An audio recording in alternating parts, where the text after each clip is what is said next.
É uma alegria estar com os irmãos para falar um pouco sobre o dom de profecia, né? E o propósito para a manifestação moderna do dom profético. Porque existe um propósito, existe um porquê. Por que que esse dom ele veio a existir, por que que ele foi manifestado para alcançar tanto a mim e quanto a você nos dias de hoje. E muitos que ainda virão a crer na palavra profética. Eu peço só que os irmãos curvem a fronte para a gente fazer uma oração, tá bom? Oremos. Senhor nosso Deus, graças te damos, ó Senhor, por estarmos em tua casa, Senhor. Nós viemos, ó Senhor, para te adorar, ó Senhor, para te engrandecer, ó Senhor, para te enaltecer. Suplicamos, ó Senhor, que o batismo do Espírito Santo esteja conosco, ó Senhor. Que os nossos pensamentos estejam unicamente, ó Senhor, ligados à tua palavra, ó Senhor, às tuas orientações, ó Senhor. Que a nossa mente esteja voltada para ti, Senhor, e que o Senhor seja glorificado, ó Senhor. Que o Senhor fique conosco, Senhor. Nós te suplicamos, Senhor, pelos méritos do sangue de Cristo Jesus. Amém. Bom, no tema anterior da quarta-feira da semana passada, foi falado sobre o cenário que culminou aí no dom profético, né, de 1844. E aí a gente vai falar nesse sermão sobre o dom profético, a justificativa do dom profético para os dias atuais. Ellen Gold Harmon, que mais na frente, quando se casou, passou a se chamar Ellen Golden White, ela foi desligada da igreja metodista. Por quê? Porque ela passou a acreditar na breve volta de Jesus. Tanto ela quanto toda a família foi desligada. E o seu interesse, o seu fervor era unicamente de servir a Cristo.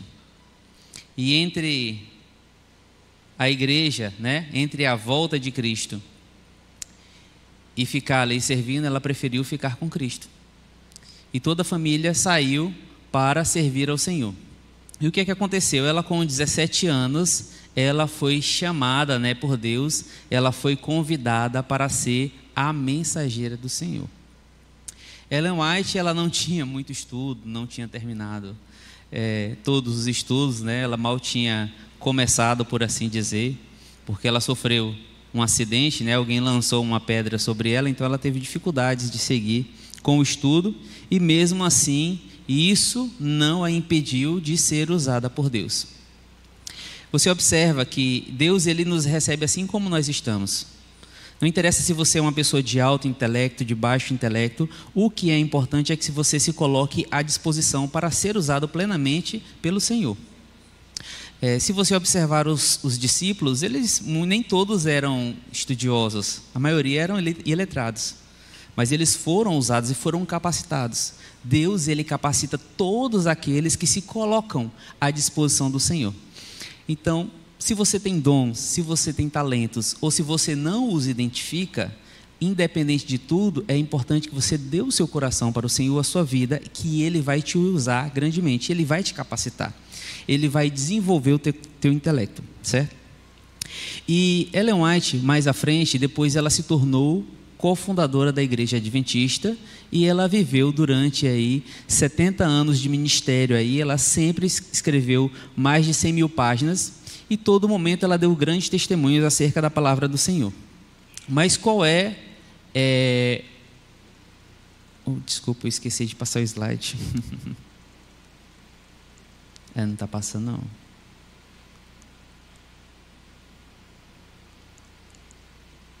Está funcionando?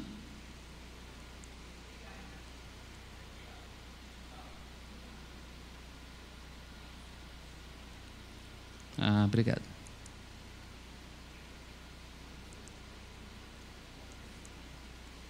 E propósito para a manifestação do dom profético. Peço que vocês abram a Bíblia em Lucas, capítulo 24, verso 25 e 27, que a gente vai ver o primeiro propósito, né, da manifestação do dom profético, que é para exaltar a pessoa de Jesus Cristo.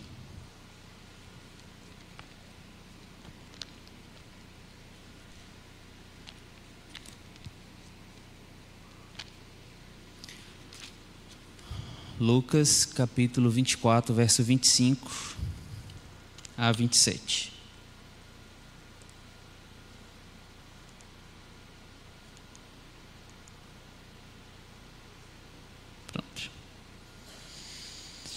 Então lhes disse: como vocês são insensatos e demoram para crer em tudo que os profetas disseram. Não é verdade que o Cristo tinha de sofrer e entrar na sua glória? E começando por Moisés e todos os profetas, explicou-lhes o que constava a respeito dele em todas as Escrituras.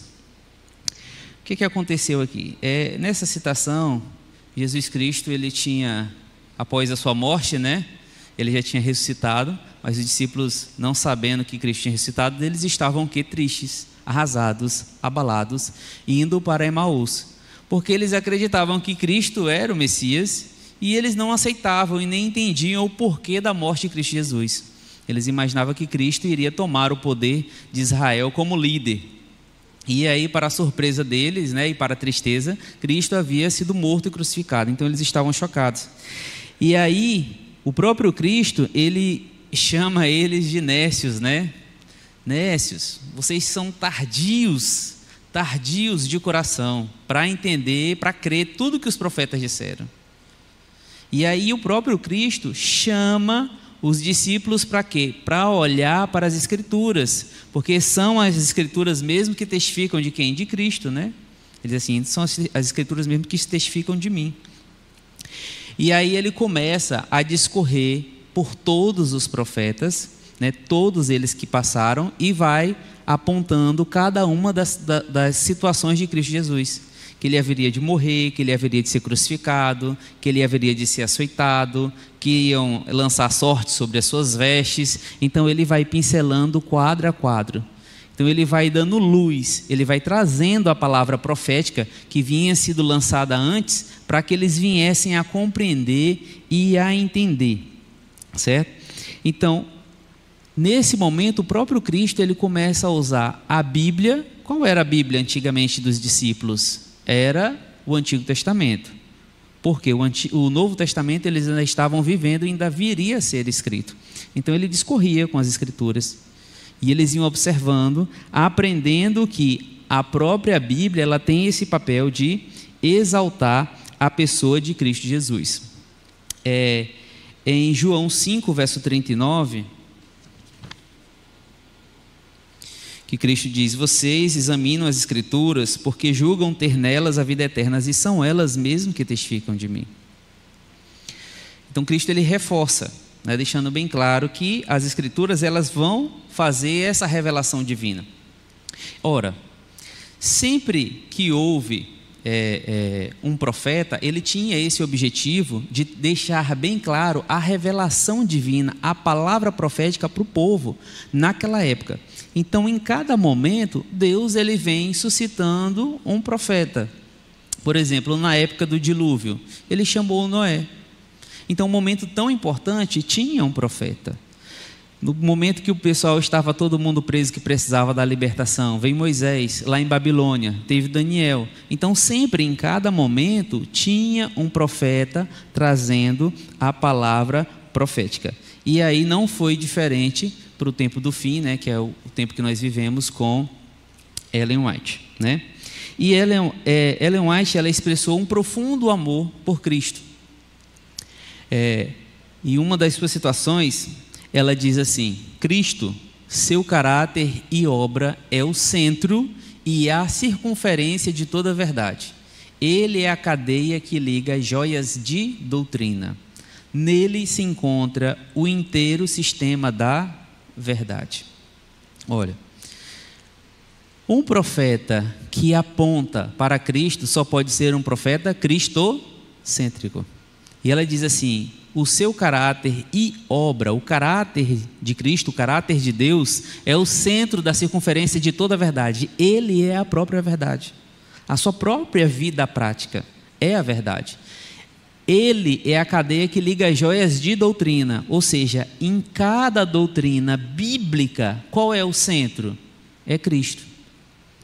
Você não vê uma corrente, ela não tem os elos, né? Mas cada elo ele está conectado um com o outro, não é? Mas quando você vai fazer um elo, você tem que fazer a solda, para ele encaixar e colar um com os outros. E o que é que faz essa solda elo a elo? É o próprio Cristo. Ele está presente em cada elo e em cada doutrina, certo? Então, todo o sistema da verdade se encontra em Cristo, na sua vida. Então, quando você olha Cristo ao longo de toda a Bíblia, de Gênesis até Apocalipse, porque toda a Bíblia ela fala dele, você vai identificar profeticamente toda a doutrina, cada momento, o próprio Cristo.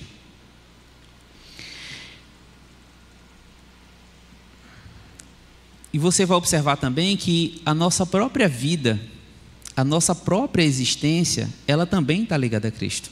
Por quê? Nós somos feitos o quê? A imagem e semelhança de Deus. Infelizmente, nós fomos corrompidos, né, por conta do pecado.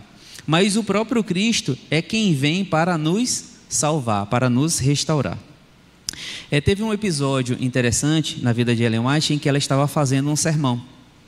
E durante esse sermão, a neta estava lá. E ela estava pregando, e aí durante o sermão, de repente, ela fez uma pausa no meio da conversa e disse: ó Jesus, como eu te amo, como eu te amo. E durante aquele sermão, durante essa pausa, era como se ela tivesse visualizado a face de Cristo, né?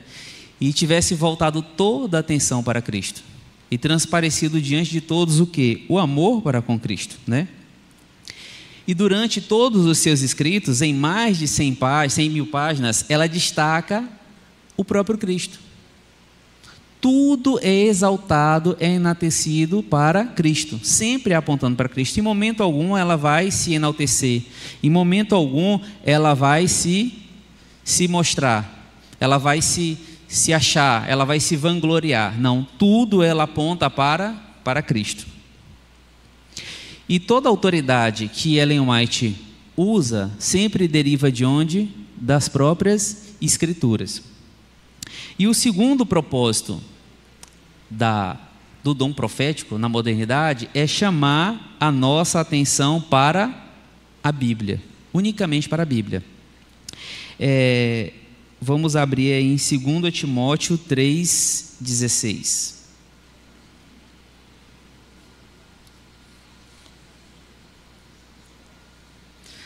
Segunda Timóteo, capítulo 3, verso 16.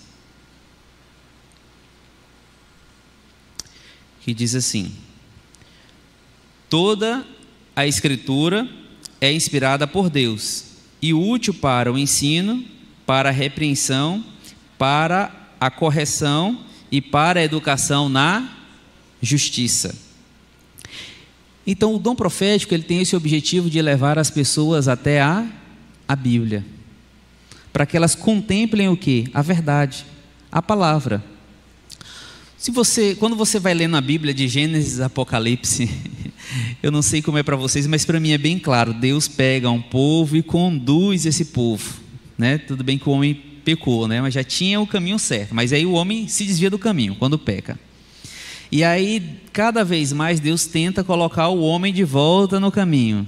E ao longo da genealogia e da história da igreja, né, o homem vai fazendo pequenos desvios, e o Senhor vai sempre alocando. O homem vai se desviando e Deus vai chamando, né? Os profetas ele tem esse chamado também de voltar as pessoas para se alinharem, né, em relação ao que a palavra diz, para que elas possam se reorientar novamente. Então, como eu falei anteriormente, quando teve Noé, teve Daniel e tantos outros profetas, eles foram chamados com esse objetivo, para que as pessoas voltassem o foco para onde? Para aquilo que Deus ele orientou. Então, a palavra, ela é toda inspirada por Deus. E ela vai ser útil para quê? Para que as pessoas aprendam, para ensinar, para repreender, certo? Para corrigir e para ser reeducado na justiça, para a correção e para a educação na justiça. Então, toda vez ele chama o profeta justamente para isso. E quando o profeta vem, ele é bem querido, né? Ele é bem amado, é aceito por todos? Não. Infelizmente, acaba acontecendo o contrário. Justamente por quê? Porque o profeta ele vai apontar para a palavra, para a verdade. E quando o profeta surge, geralmente o pessoal está todo mundo ali, obediente, seguindo corretamente a luz que foi dada? Não. As pessoas estão longe do caminho. Muitos dos profetas foram o quê? Mortos, perseguidos, né? Por quê? Por justamente apontava o caminho correto. E para apontar o caminho correto, eles também apontavam que as pessoas estavam em pecado. Por exemplo, quando João Batista veio para mostrar o caminho, que Cristo estava vindo, que era necessário que as pessoas se arrependessem, João Batista foi bem querido, bem amado? Não. Algumas pessoas ouviram e creram, mas a maioria não queria, né? E a sua morte, ele acabou como? Morrendo, de cabeça cortada, né? Decepada, infelizmente. Então, sempre, toda a Escritura, ela é útil para isso. Nos dias de hoje, a gente já vê gente dizendo assim, olha, o Antigo Testamento não tem validade. Que para mim é irracional isso. Você faz uma casa, constrói uma casa, tem um fundamento, não destrói o fundamento, já está construído, não vale mais. Só vale daqui para cima. É irracional. Porque quando você vai para a base, você está dizendo que não tem validade, é a mesma coisa dizer assim, ó, meus pais não têm mais validade. Só daqui para frente. Então, começa a dizer assim, tal profeta é inspirado, tal profeta não é, toda a Escritura é. No Novo Testamento, tem gente que já chega e diz assim, nessas partes que Jesus falou, está tudo certo, mas essas outras partes não, foi outra pessoa que escreveu. Ou no Antigo Testamento, não, quando diz assim, diz o Senhor, ali vale, as outras partes não foi inspirada não. Não existe isso. Toda a Escritura, toda.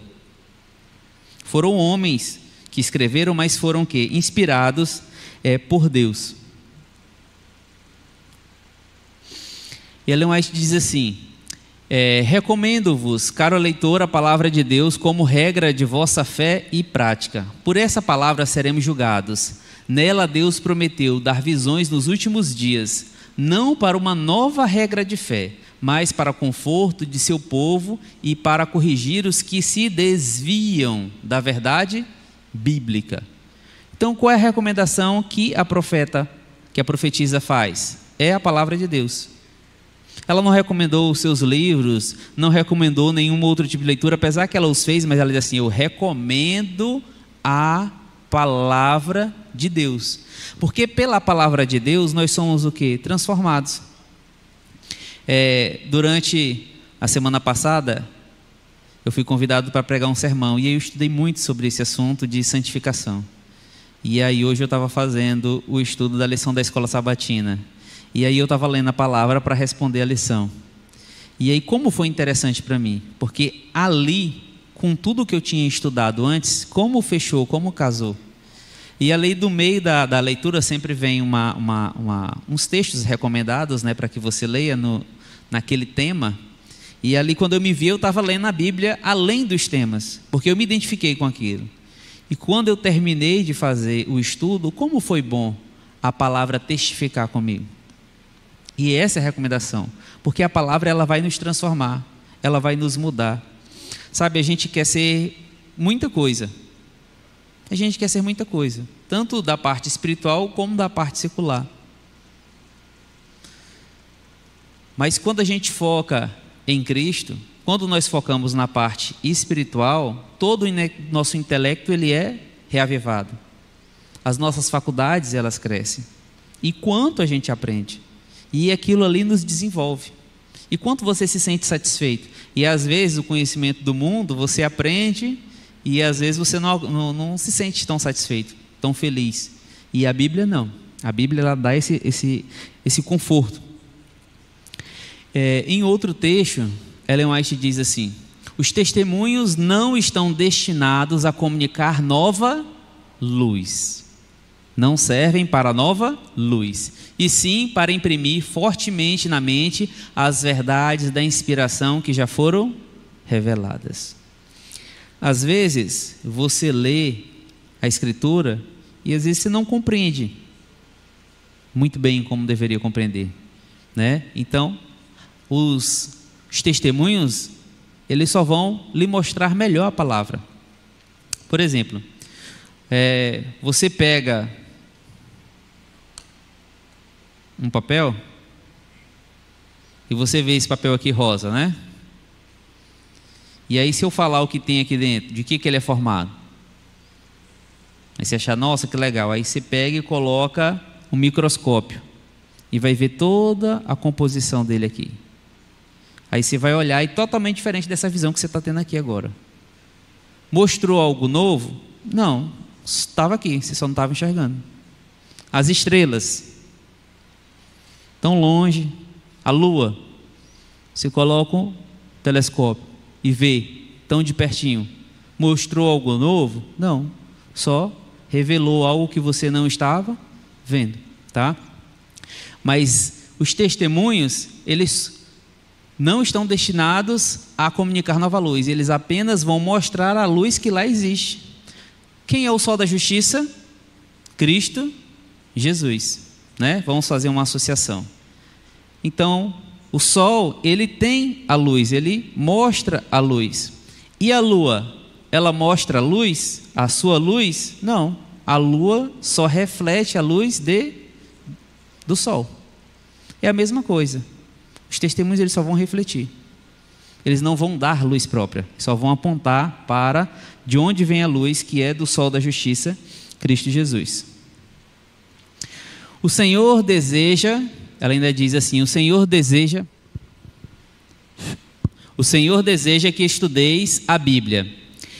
Ele não deu alguma luz adicional para tomar o lugar de sua palavra. Esta luz deve conduzir as mentes confusas à sua palavra, a qual, se for comida, é assimilada, é como o sangue que dá vida à alma.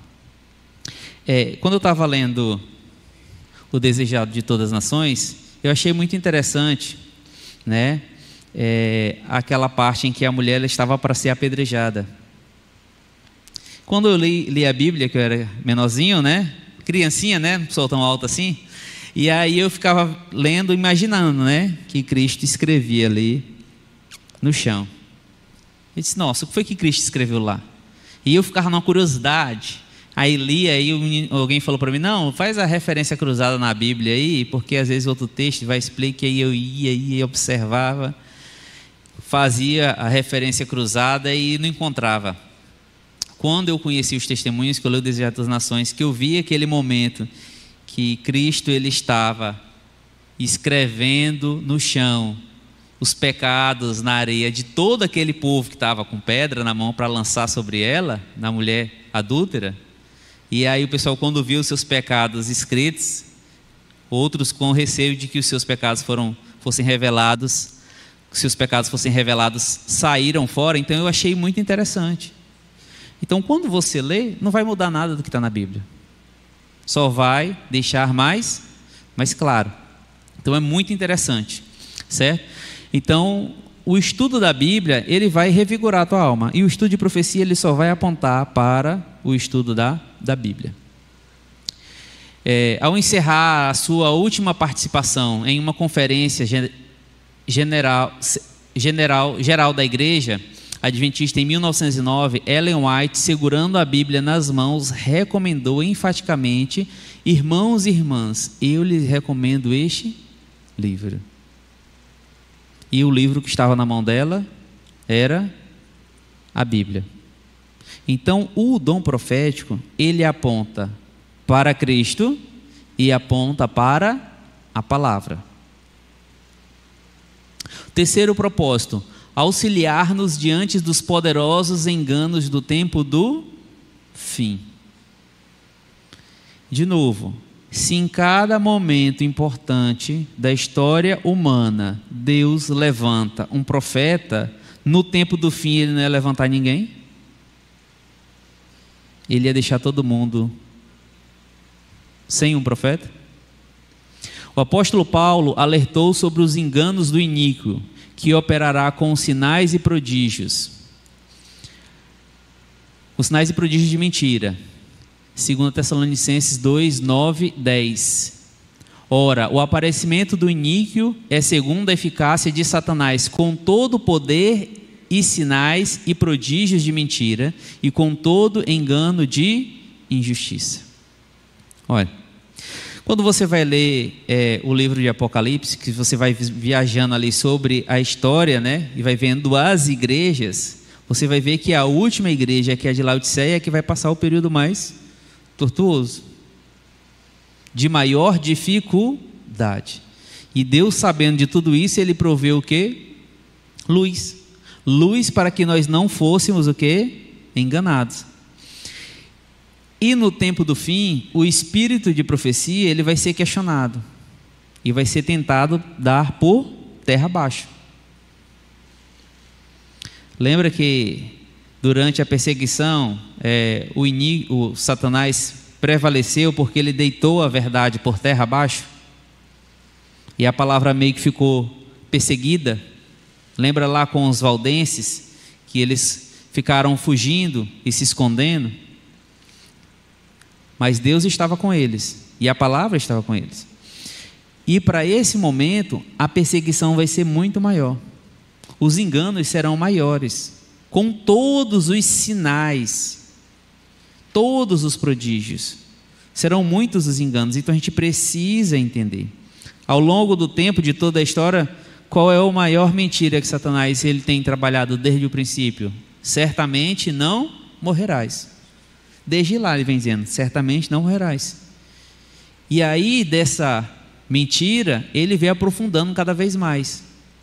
Onde tem o espiritismo, a imortalidade da alma, e daqui para lá vai aprofundar mais ainda. Quando chegar próximo da volta de Cristo, Satanás transparecerá como Cristo, aparecerá como Cristo. Os discípulos supostamente ressuscitados, e tantos outros.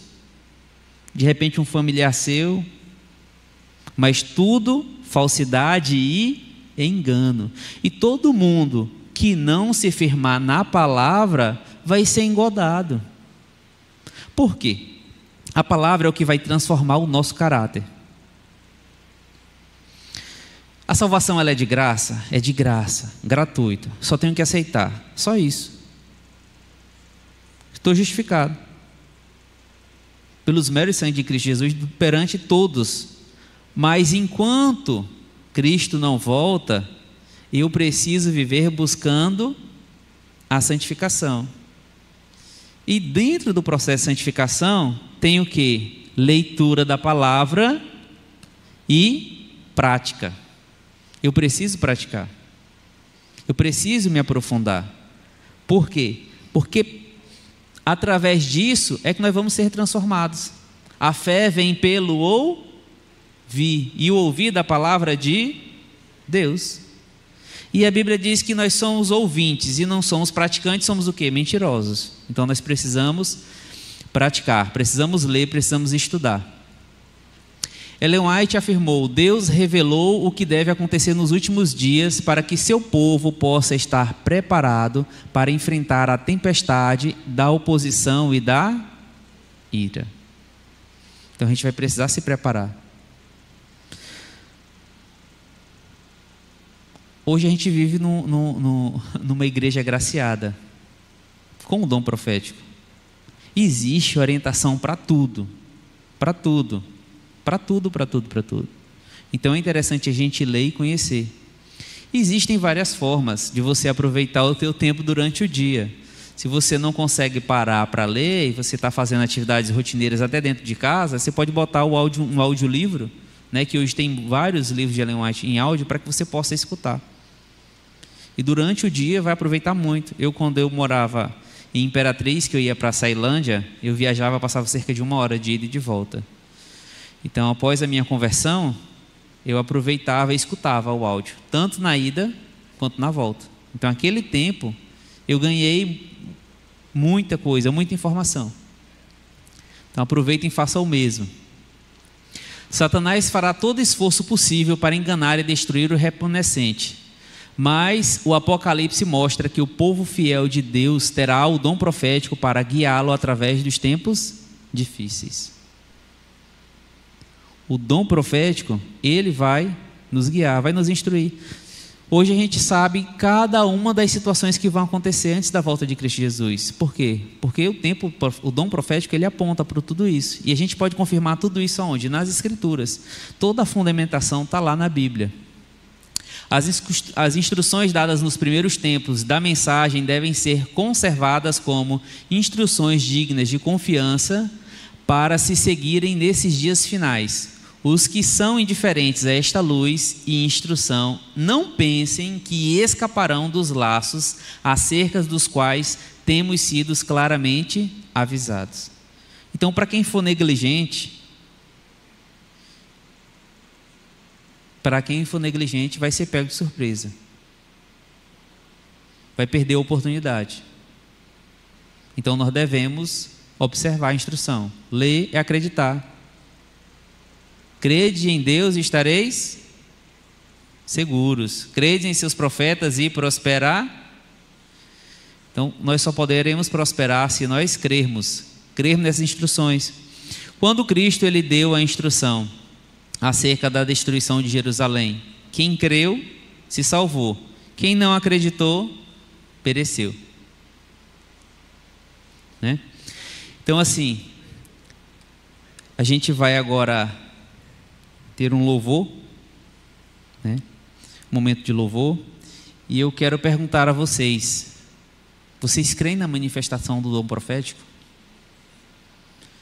Vocês já querem ter um compromisso de ler mais, de se aprofundar mais? Querem ter o compromisso não só de ler e de se aprofundar, mas de crer, no sentido de que, Senhor, eu vou praticar, eu vou me esforçar. E se te falta força, o Senhor diz o quê? Que se apodere da minha força e faça paz comigo. Sim, faça paz comigo. Se falta força, Deus vai te dar força. Se falta paciência, Ele vai te dar paciência. Se falta coragem, Ele vai te dar coragem. Se falta ânimo, Ele vai te dar ânimo. Então faça o seu compromisso. Não só das duas coisas, né? Ler a Bíblia diariamente, que é a luz maior, e ler o Espírito de profecia. Senhor, nosso Deus, obrigado ao Senhor pela palavra profética, Senhor, que foi inspirada por Ti, assim, tanto na Bíblia Sagrada, Senhor, como também nos testemunhos, assim. Obrigado ao Senhor, porque o Senhor levantou esta igreja, assim, para pregar as verdades, assim, da Bíblia. Que nós, ó Senhor, atendamos ao Teu chamado, assim, e que tenhamos cada vez mais o compromisso, assim, de ler a Tua palavra, assim, toda a Tua palavra que foi inspirada, assim, pelo Espírito Santo, assim, que é útil, assim, para o ensino, para a repreensão e para a correção, assim. Que nós possamos tomar posse, ó Senhor, também dos testemunhos, ó Senhor, e ler, ó Senhor, o Espírito de profecia, assim. Que nós venhamos, ó Senhor, a crer, ó Senhor. Ó Senhor, eu te agradeço por aquele irmão, aquela irmã, Senhor, que ao término dessa mensagem, ó Senhor, passou a acreditar, ó Senhor, no Espírito de profecia, Senhor. E se há algum, ó Senhor, algum irmão, alguma irmã, Senhor, aqui presente, ou que nos assista, Senhor, ou que por futuro virá vir assistir essa mensagem, Senhor, que o Senhor tenha misericórdia, Senhor. Eu te peço, ó Senhor, pelos méritos do sangue de Cristo Jesus, ó Senhor, que essa pessoa tenha a oportunidade de crer, ó Senhor, que o Espírito Santo trabalhe no coração dessa pessoa, que ela venha ler, ó Senhor, porque é impossível, ó Senhor, ler o Espírito de profecia, ler o caminho a Cristo, Senhor, o desejado de todas as nações, que testemunham grandemente, ó Senhor, da vida de Cristo Jesus. É impossível, ó Senhor, não enxergar o Teu amor, ó Senhor. Que o Senhor tenha misericórdia, Senhor, e que nós sejamos revestidos, ó Senhor, pelo Espírito Santo e pelo Teu poder, ó Senhor. Que venhamos, ó Senhor, aceitar a missão, ó Senhor, e viver ela hoje, Senhor, e pregar segundo a Tua vontade. É o que nós te pedimos, Senhor, e te agradecemos em nome de Jesus. Amém.